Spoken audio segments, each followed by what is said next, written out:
My first 10 years when I was doing music, I got bored. And I was discovered a whole new, life. I was doing my laundry. I was buying my own lunch. There was nobody to give me coffee, so I had to make my own coffee. And I said, what could be the name? It's Wonderment. The wonder of surviving, the wonder of creating. When we started with Subhashi, we started a movie called Shikhar in '94. And it never took off.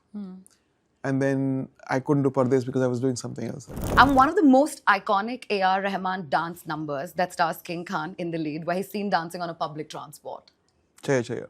That song, we made the song for that, Matuji Salam.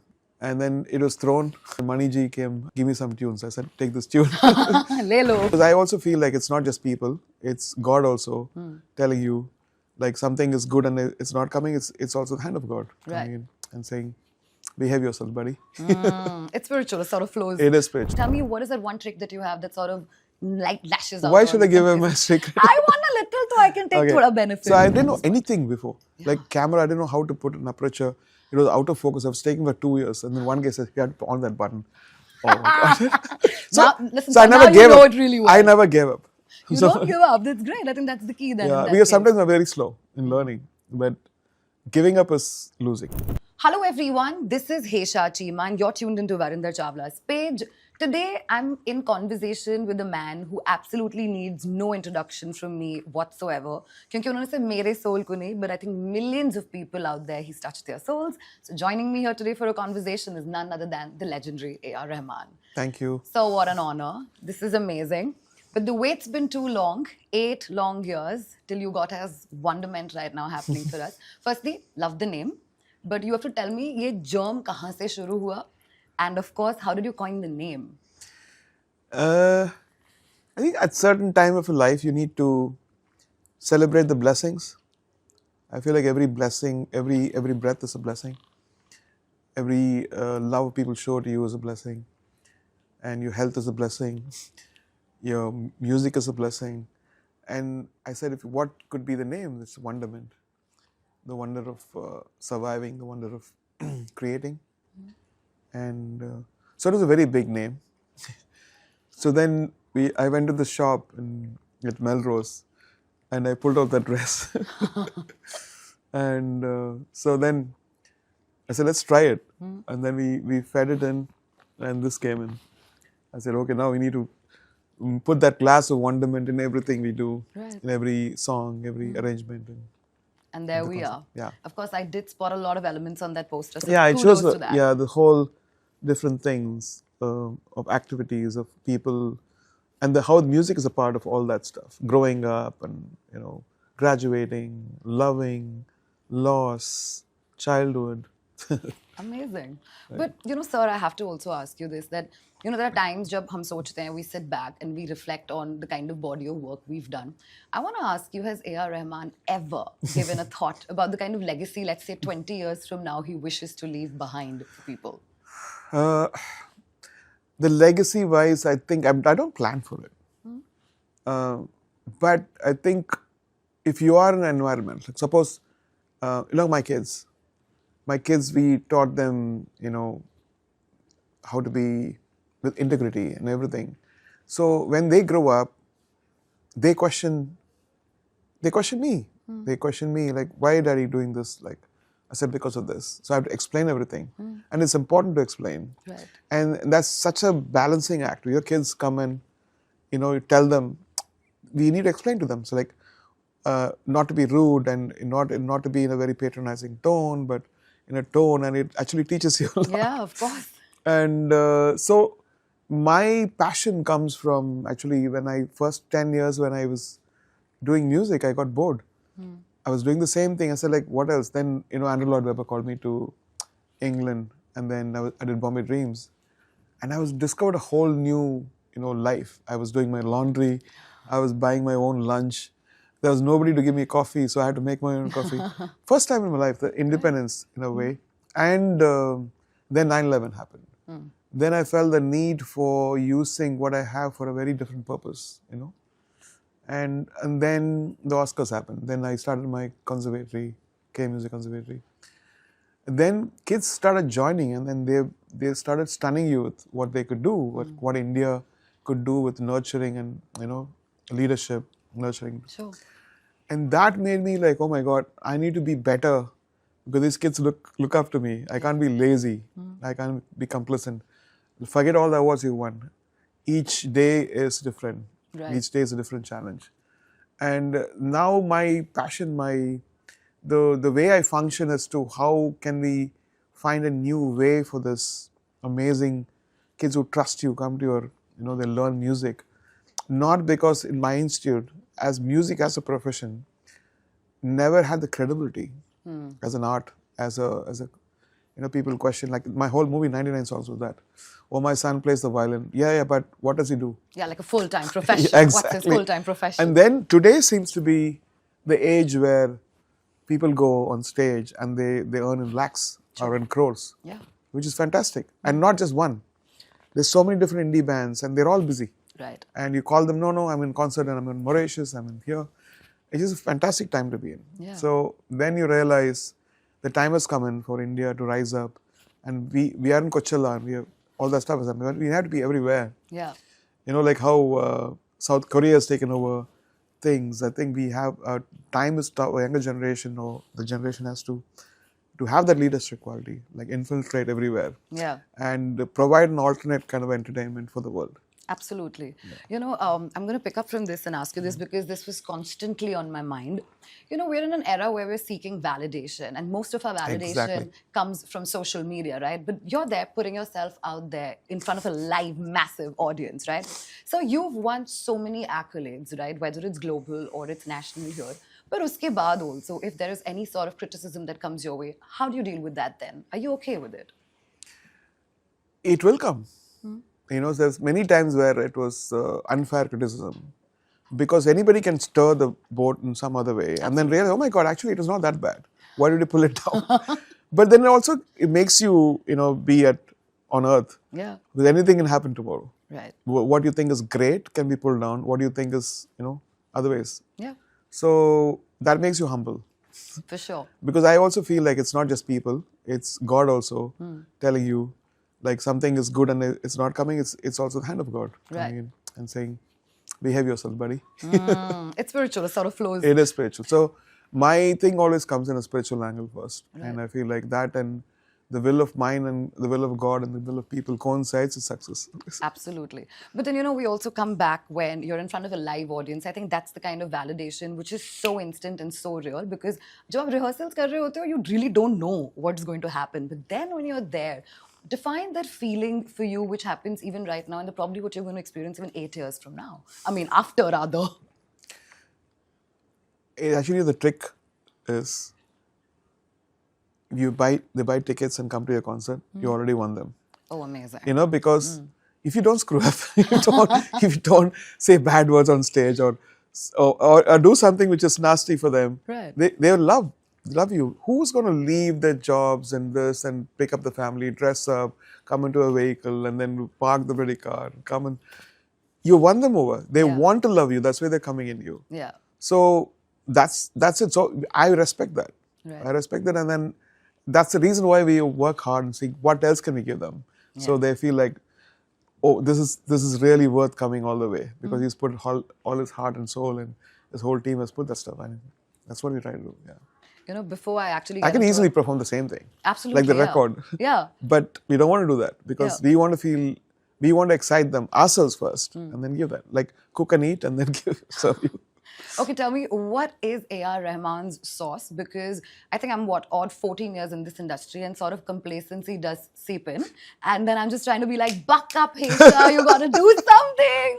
And it's just 14 years and here we're talking like decades for you, sir. So tell me, what is that one trick that you have that sort of like lashes out? Why should I give him my secret? I want a little so I can take thoda benefit. So I think it's important that your mind as an engine is heated up always. Right. It doesn't have to be with the same thing.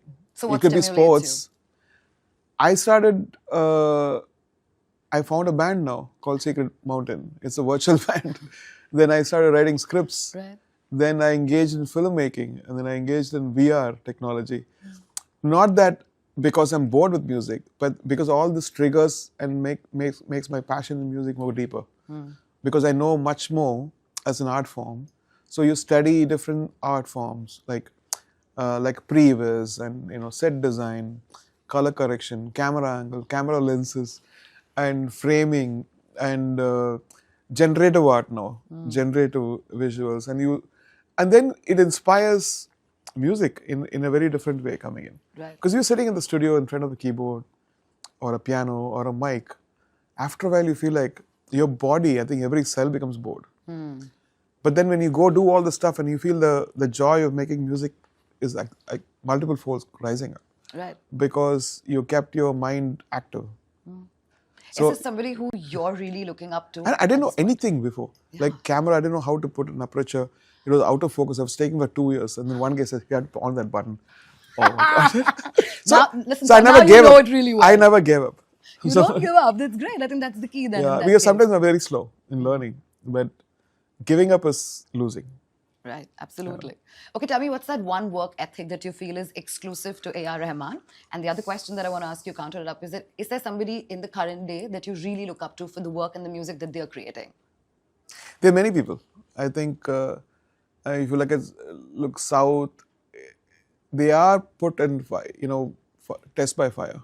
If you look at, and the back there's Anirudh and Taman and G.V. Prakash and all these people, and then here there's so many young people out here, and I feel like they learn so much more than music, how to be in the present, how to budge to the demands of the industry. Yeah. But unfortunately, in the process, some of us lose the real origin of why we are here. The foundation. I think nobody's going to see how long you're practicing. Nobody's going to come and tell you how many rags you know. But then your conscience is going to say, am I expanding or am I rotting? Yeah. So it's not extra brownie points for, oh, I learned this rag. You don't need to tell it out. But when you learn more and when you invest more in yourself, it shows in your work. Right. It doesn't have to be music also. It could be about self-discipline. Yeah. Okay. Okay, if you were to watch somebody's concert, dead or alive, where would I spot A.R. Rahman, sir? If not your own, come on. Actually, recently we went for a very innovative concert, ABBA's concert, Okay. which is all virtual avatars. And it was stunning. A whole arena built for the lovers of ABBA's music. And they were captured and made younger. Wow. Wow. Yeah, it's called the Voyager Tour of ABBA. And even though it's like 6 years old technology, I think that was very fascinating to see. And most of them are retired people bringing their old moms and dads because of that generation. But it was fascinating. Then I went to the Sphere. I went for the Darren Aronofsky film. And I thought that is definitely entertainment redefined. Amazing. Okay, now I've got this fun stuff, Varinder, for you, which is called a walk down the memory lane. So you are going to actually guess stuff here. Okay, so I'm going to give you like cues, and it's from all the films and the songs, but you have to guess which film it is and tell me like a memory that you may or may not have. Okay, we'll leave that completely up to you. Okay, it's a clue game. So I'm giving you clues. I'm sure you'll crack it. It's not that difficult. Look, the first one is, this film stars Sonam Kapoor and Abhishek Bachchan in the lead, based against the backdrop of our capital. Name the film and the song that you absolutely loved particularly. Delhi 6. That's right. Okay, which song do you love the most? Raina Tu. Okay, so I love Raina too, but if I keep saying this to all my friends and they'll attest to it, that if there is any song that sort of has a background score to my life, it is Masakkali. Oh. So I'm like crazy diehard fan of Masakkali. So happy to do this with you. Okay, the next one, very quickly. This film stars Anil Kapoor, where he plays the talk show host of an extremely popular show still trending here in India. Name the film. Slumdog Millionaire. Yeah, you see, I told you this is easy. It's not all that bad. Okay. Okay, this is a good one. This is the one policy that you suggested us to take. Name the song and the film. Urvashi. That's right. Take it easy policy. Film? Do you remember the film? Of course. Kadalan, which is the Tamil version of it. Yeah, and Humse Mukabla is the Hindi version of it. Okay. Next one. The film stars then Miss World, who is struggling to make it big in the music industry. The title of the film is synonymous to one of the most frequently used terms while composing songs. Taal. Okay, tell me a memory from Taal, one of my favorites as well. There's so many memories. Do you have one that you can think of right now? I mean, we started with Subhashi, we started a movie called Shikhar in '94, and it never took off. And then I couldn't do Pardes because I was doing something else that time. So we joined in Taal, and I respect his musicality, the way he picks up stuff, the way he puts song together. Working with Bakshi Saab, and we discovered Sukhwinder Singh. All that is great. Shivamani. Yeah. It still feels like an amazing journey. Amazing. Okay. This film stars a leading married couple from Bollywood and is based on one of the biggest entrepreneurs of our country. You also recently performed at his grandson's wedding where I saw you live. Guru. Yeah. All right, we move on. And one of the most iconic A.R. Rahman dance numbers that stars King Khan in the lead, where he's seen dancing on a public transport. Chaiyya, Chaiyya. Of course. A memory on that, a little bit that you can share, that you've probably not shared with anybody all of today. That I want to know. That song was, I was making Mataji Salam, and I was collecting songs for the album. And we made the song for that, Mataji Salam. And I felt like it doesn't match the aura of that. And then it was thrown, it was down and under, and then Maniji came and said, I'm going to do a movie and I won't tell you the story. Give me some tunes. I said, take this tune. Lelo. And then Ruzda Saab came with Taiyya, Taiyya it was called. And then okay, from the options that I've given you, which one or two probably are making it to the Wonderment Tour as well? Most of them. Yes, that was a nice one. Okay, great. Okay, lastly, before I wrap this up, because my time's up, I have to ask you this. If I were to ask A.R. Rahman, sir, what's that one song, probably, just one, that he thinks was a game changer in his entire career, which one would that be and why? I know it's a tough one. It's like picking from all your babies. But come on, I'm sure you'll have one special. Choti Si Hesha. Right, Dil Hai Chhota Sa Choti Si. Yeah, I think still I've not made a song like that. Oh, wow. Let's hope for the best. It's strange, right? Yeah, And but that singer lost her voice after that. Oh, damn. Yeah. Okay ये थोड़ा ये personal सवाल है मुझे जानना है इतने सारे जो अपने ट्रॉफीज जीते हैं वो रखे कहाँ हैं where are they kept in your house in your office or like are they hidden in some cupboard because I would guard them with all my life I know you might be detached but I just want to know where is it out of some of curiosity? them are in a cupboard, some of them are in a suitcase packed. Oh wow, you're not looking back. So that one day I'll make a museum or something. Hey, we're coming. But thank you so much, sir, for your time. This was lovely and we're looking forward to Wonderment. Hopefully I'll be there too. Thank you. Thank you Bye. so much.